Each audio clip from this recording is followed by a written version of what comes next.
क्या रामायण सच में हुई थी या ये सिर्फ मनगढ़ंत कहानी है? इसके ऊपर कई बारी चर्चाएं हुई है और कई लोग हैं जो इसे सच मानते हैं और कुछ लोग ऐसे भी हैं जो इसे मनगढ़ंत कहानी कहते हैं। लेकिन आज की वीडियो रामायण को कार्तिक मानने वाले लोगों को हिलाकर रख सकती है और आज हम आपको वैज्ञानिक रिसर्च के ऐसे सबूत दिखाएंगे जिन्हें देखने के बाद आप भी मानने को मजबूर हो जाएंगे कि रामायण बस एक धार्मिक किताब या मनगढ़ंत कहानी नहीं है, बल्कि रामायण सच में हुई थी। भगवान श्री राम, रावण और हनुमान जी ये सब सच में मौजूद थे और यही सब बातें जानने के लिए वीडियो को अंत तक जरूर देखिएगा।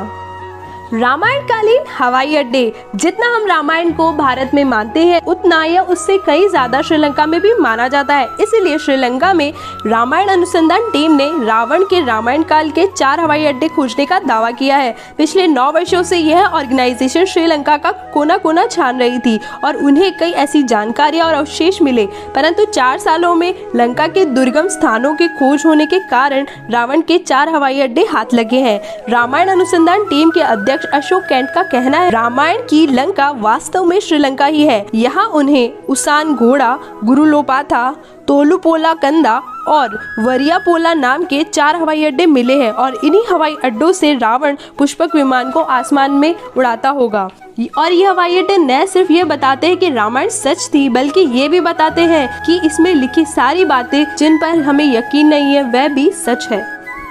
रावण का महल। रामायण के अनुसार रावण सोने की लंका में रहता था और जिसे हनुमान जी ने जला दिया था। श्रीलंका गवर्नमेंट को श्रीलंका में एक ऐसा महल मिला और ये दावा करते हैं कि ये रामायण काल का है और इस महल में कई ऐसे सीक्रेट रास्ते निकलते हैं जो कि महल को अलग अलग शहरों से जोड़ते हैं। लेकिन जब रिसर्च टीम ने इन पर रिसर्च की तो पता चला कि ये गुफाएं नेचुरल नहीं बल्कि इंसानों द्वारा बनाई गई थी। और श्रीलंका की हिस्ट्री के अनुसार रावण शहर के अलग अलग हिस्सों में अचानक से प्रकट हो जाता था और पलक झपकते ही गायब हो जाता था और महल में आ जाता था और इसीलिए जानकारों का मानना है कि रावण इन्हीं गुप्त रास्तों का इस्तेमाल किया करता था। अब इतने बड़े एविडेंस को आप कैसे नकार सकते हैं?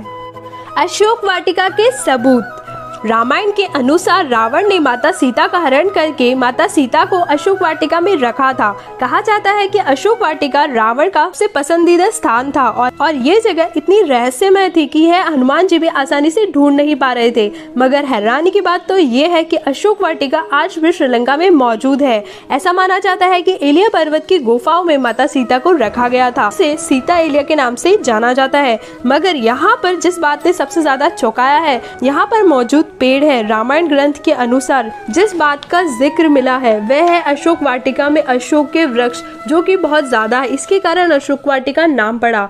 अब जैसा रामायण में इस वाटिका के बारे में कहा गया था वैसा ही ये गार्डन है, जो इसे हम रामायण कालीन का सबूत मान सकते हैं। द्रोणागिरी पर्वत। दोस्तों, रामायण में लिखा हुआ है कि युद्ध में लक्ष्मण जी जब मूर्छित हो गए थे तब उन्हें बचाने के लिए संजीवनी बूटी की जरूरत थी। तभी हनुमान जी ने जड़ी बूटी लाने का जिम्मा लिया था और हनुमान जी को जड़ी बूटी लाने के लिए द्रोणागिरी पर्वत गए थे। और हनुमान जी ने जब जड़ी बूटी का पता नहीं चल रहा था उन्होंने द्रोणागिरी पर्वत को ही उठा लिया और जहाँ से हनुमान जी ने यह टुकड़ा उठाया था स्थान का जिक्र मिलता है कि वहाँ पे अभी तक भी निशान है। और जड़ी बूटी देने के बाद में हनुमान जी ने उस पहाड़ के टुकड़े टुकड़े करके श्रीलंका में फेंक दिए थे। जहाँ पर इस पहाड़ के टुकड़े गए वहाँ पेड़ पौधे और जड़ी बूटियाँ उस जगह पर मिलती है और सच में श्रीलंका में कई कमाल की जड़ी बूटियाँ मिलती है। हिमालय जड़ी बूटियाँ मिलना वहाँ का पर्याप्त सबूत है कि श्रीलंका में संजीवनी देने की घटना पूर्ण रूप से सत्य है, क्योंकि यह जड़ी बूटी पेड़ पौधे उस स्थान से मिले हैं जहाँ पर लक्ष्मण जी को संजीवनी दी गई थी, जबकि दूसरे हिस्से में इस प्रकार की कोई भी जड़ी बूटी नहीं है। राम सेतु। रामायण सच में हुई थी, इसका सबसे बड़ा प्रूफ है राम सेतु। राम सेतु को एडम्स ब्रिज भी कहा जाता है और इसका पूरा पक्का सबूत तब मिला था जब नासा ने सैटेलाइट की तस्वीरें जारी की थी। वह सिर्फ एक ओशन की तस्वीरों में कुछ ऐसा था जिसे देखकर वैज्ञानिक भी हैरान रह गए। ओशन के हिस्से में साफ तौर पर पत्थरों की लाइन बनी हुई नजर आ रही थी।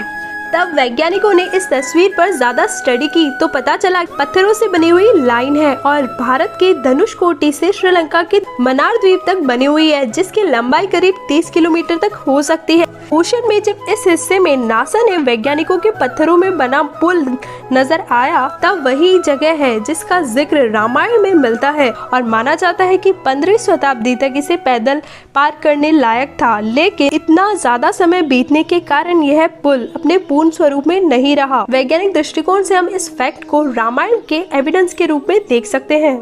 पानी में तैरने वाले पत्थर। राम सेतु पुल के पत्थर पानी में तैर रहे थे और सुनामी के बाद में रामेश्वर में उन पत्थरों के कुछ पत्थर जमीन पर आ गए थे और शोधकर्ताओं के अनुसार राम सेतु को बनाने के लिए विशेष प्रकार के पत्थरों का इस्तेमाल किया गया था, जिसे वैज्ञानिक भाषा में प्यूमा स्टोन कहते हैं। और शोधकर्ताओं ने उन स्टोन को पानी में फेंका तो वह तैर रहे थे और जबकि दूसरे नॉर्मल पत्थरों को फेंका तो वह डूब गए थे। रामेश्वर में आई सुनामी के दौरान ये पत्थर दिखाई दिए थे। आपको ये बात बता दें कि आज भी कई ऐसे साधु संत हैं जिनके पास ये तैरने वाले पत्थर मौजूद है। हनुमानगढ़ी। माना जाता है कि श्री राम की प्रतीक्षा हनुमान जी इसी स्थल पे कर रहे थे। रामायण के अनुसार जब सीता माता का अपहरण हुआ था तो राम जी की मुलाकात हनुमान जी से इसी स्थान पे हुई थी और यह एक प्राचीन मंदिर है जिसे हनुमानगढ़ी के नाम से जाना जाता है। कहते हैं कि लंका विजय के बाद में भगवान श्री राम ने हनुमान जी को यही जगह दी थी रहने के लिए, जिसके कारण इसे हनुमान जी का घर भी कहते हैं। बता दें कि रामायण में भी हनुमानगढ़ी का उल्लेख किया गया है।